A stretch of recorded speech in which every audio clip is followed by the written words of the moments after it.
بسم اللہ الرحمن الرحیم۔ شروع اللہ کے نام سے جو بڑا مہربان نہایت رحم والا ہے۔ السلام علیکم۔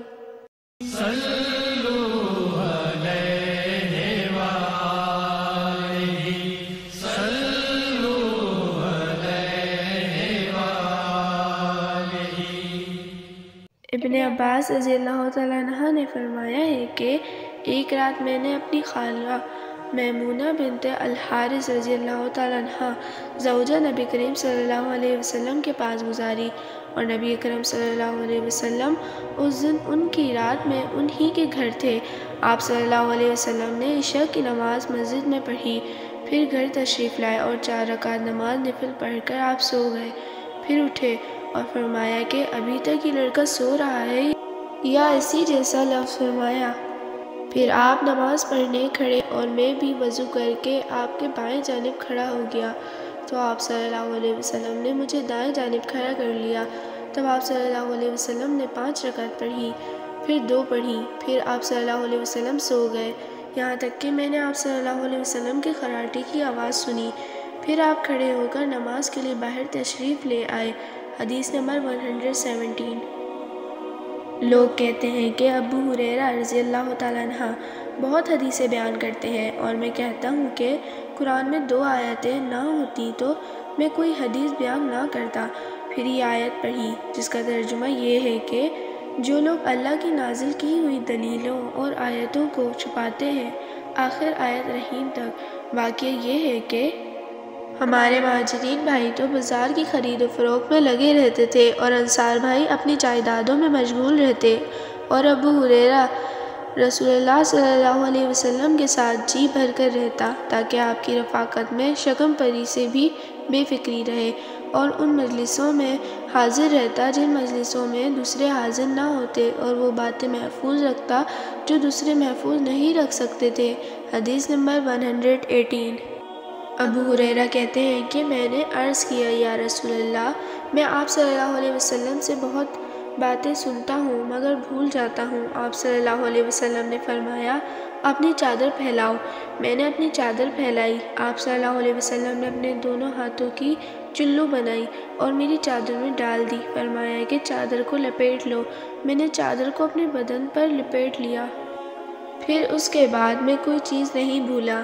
ہم سے ابراہیم بن المنذر نے بیان کیا، ان سے ابن ابی فدیک نے اسی طرح بیان کیا کہ یوں فرمایا کہ اپنے ہاتھ سے ایک چلو اس چادر میں ڈال دی۔ حدیث نمبر 119۔ ابو ہریرہ فرماتے ہیں کہ میں نے رسول اللہ صلی اللہ علیہ وسلم سے علم کی 2 برتن یاد کر لیے ہیں، ایک کو میں نے پھیلا دیا ہے، اور دوسرا برتن اگر میں پھیلاؤں تو میرا یہ نرخرا کاٹ دیا جائے۔ امام بخاری رحمۃ اللہ نے فرمایا کہ بلعوم سے مراد وہ نرخرا ہے جس سے کھانا اترتا ہے۔ حدیث نمبر 120۔ نبی کرم صلی اللہ علیہ وسلم نے ان سے حجۃ الوداع میں فرمایا کہ لوگوں کو بالکل خاموش کر دو تاکہ وہ خوب سن لیں۔ پھر فرمایا، لوگوں میرے بعد پھر کافر مت بن جانا کہ ایک دوسرے کی گردن مارنے لگو۔ حدیث نمبر 121۔ نوف بکالی کا یہ خیال ہے کہ موسیٰ علیہ السلام جو خضر علیہ السلام کے پاس گئے تھے، وہ موسیٰ علیہ السلام بنی اسرائیل والے نہیں تھے بلکہ دوسرے موسیٰ تھے۔ اگر ابن عباس رضی اللہ تعالیٰ عنہ بولے کہ اللہ کے دشمن نے جھوٹ کہا ہے۔ ہم سے ابن ابی کعب رضی اللہ تعالیٰ عنہ نے رسول اللہ صلی اللہ علیہ وسلم سے نقل کیا کہ ایک روز موسیٰ علیہ السلام نے کھڑے ہو کر بنی اسرائیل میں خطبہ دیا، تو آپ سے پوچھا گیا کہ لوگوں میں سب سے زیادہ صاحب علم کون ہے؟ انہوں نے فرمایا کہ میں ہوں۔ اس وجہ سے اللہ کا غصہ ان پر ہوا کہ انہوں نے علم کو خدا کے حوالے کیوں نہ کر دیا۔ تب اللہ نے ان کی طرف وحی بھیجی کہ میرے بندوں میں سے ایک بندہ دریاؤں کے سنگم پر ہے جہاں فارس اور روم سمندر ملتے ہیں، وہ تجھ سے زیادہ عالم ہے۔ موسیٰ علیہ السلام نے کہا، اے پروردگار، میری ان سے ملاقات کیسے ہو؟ حکم ہوا کہ ایک مچھلی زنبیل میں رکھ دو، پھر جہاں تم اس مچھلی کو گم کر دو گے تو وہ بندہ تمہیں وہیں ملے گا۔ تب موسیٰ علیہ السلام چلے اور ساتھ اپنے خادم یوشع بن نون کو لے لیا، اور انہوں نے زنبیل میں مچھلی رکھ لی۔ تب ایک پتھر کے پاس پہنچے، دونوں اپنے سر اس پر رکھ کر سو گئے اور مچھلی زنبیل سے نکل کر دریا میں اپنی راہ بناتی چلی گئی۔ اور یہ بات موسیٰ علیہ السلام اور ان کے ساتھی کے لیے بے حد تعجب کی تھی۔ پھر دونوں باقی رات اور دن میں جتنا باقی تھا چلتے رہے۔ جب صبح ہوئی، موسیٰ علیہ السلام نے خادم سے کہا، ہمارا ناشتہ لاؤ، اس سفر میں ہم نے کافی تکلیف اٹھائی ہے۔ اور موسیٰ علیہ السلام بالکل نہیں تھکے تھے، مگر جب اس جگہ سے آگے نکل گئے جہاں تک انہیں جانے کا حکم ملا تھا، تب ان کے خادم نے کہا، کیا آپ نے دیکھا تھا کہ جب ہم صخرہ کے پاس ٹھہرے تھے تو میں مچھلی کا ذکر بھول گیا؟ بقول بعض صخرہ کے نیچے آب حیات تھا، وہ اس مچھلی پر پڑا اور وہ زندہ ہو کر بقدرت الہی دریا میں چل دی۔ یہ سن کر موسیٰ علیہ السلام بولے کہ یہی وہ جگہ ہے جس کی ہمیں تلاش تھی، تو وہ پچھلے پاؤں واپس ہو گئے۔ جب پتھر تک پہنچے تو دیکھا کہ ایک شخص کپڑا اوڑھے موجود ہے۔ موسیٰ علیہ السلام نے انہیں سلام کیا۔ خضر علیہ السلام نے کہا کہ تمہاری سرزمین میں سلام کہاں؟ پھر موسیٰ علیہ السلام نے کہا کہ میں موسیٰ علیہ السلام ہوں۔ خضر بولے کہ بنی اسرائیل کے موسیٰ؟ انہوں نے جواب دیا، ہاں۔ پھر کہا کہ کیا میں آپ کے ساتھ چل سکتا ہوں تاکہ آپ مجھے ہدایت کی وہ باتیں بتلاؤ جو خدا نے خاص آپ ہی کو سکھلائی ہیں۔ خضر علیہ السلام بولے کہ تم میرے ساتھ صبر نہیں کر سکو گے۔ اسے موسیٰ، مجھے اللہ نے ایسا علم دیا ہے جسے تم نہیں جانتے، اور تم کو جو علم دیا ہے اسے میں نہیں جانتا۔ اس پر موسیٰ علیہ السلام نے کہا کہ خدا نے چاہا تو آپ مجھے صابر پاؤ گے اور میں کسی بات میں آپ کی نافرمانی نہیں کروں گا۔ پھر دونوں دریا کے کنارے کنارے پیدل چلے۔ ان کے پاس کوئی کشتی نہ تھی کہ ایک کشتی ان کے سامنے سے گزری، تو کشتی والوں سے انہوں نے کہا کہ ہمیں بٹھا لو۔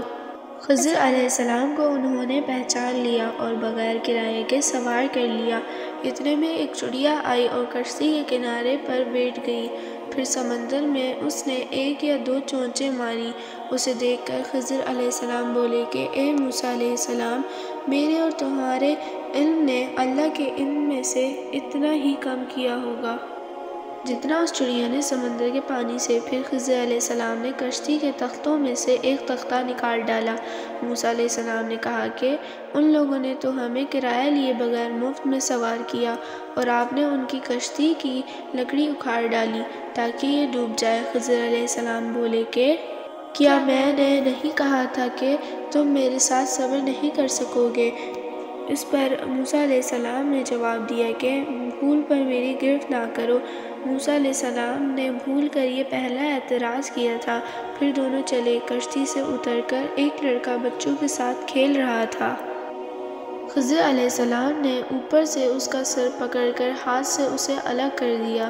موسیٰ علیہ السلام بول پڑے کہ آپ نے ایک بے گناہ بچے کو بغیر کسی جانی حق کے مار ڈالا، غضب ہو گیا۔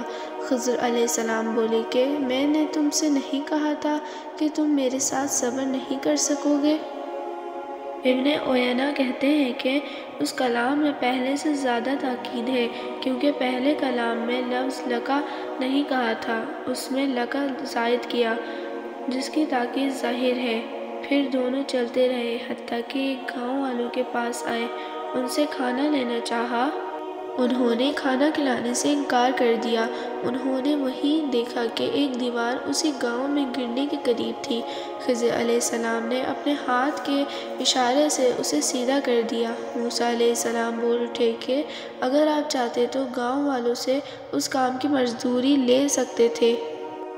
خضر علیہ السلام نے کہا کہ بس اب ہم اور تم میں جدائی کا وقت آ گیا ہے۔ جناب محبوب کبریا رسول اللہ صلی اللہ علیہ وسلم فرماتے ہیں کہ اللہ موسیٰ علیہ السلام پر رحم کرے۔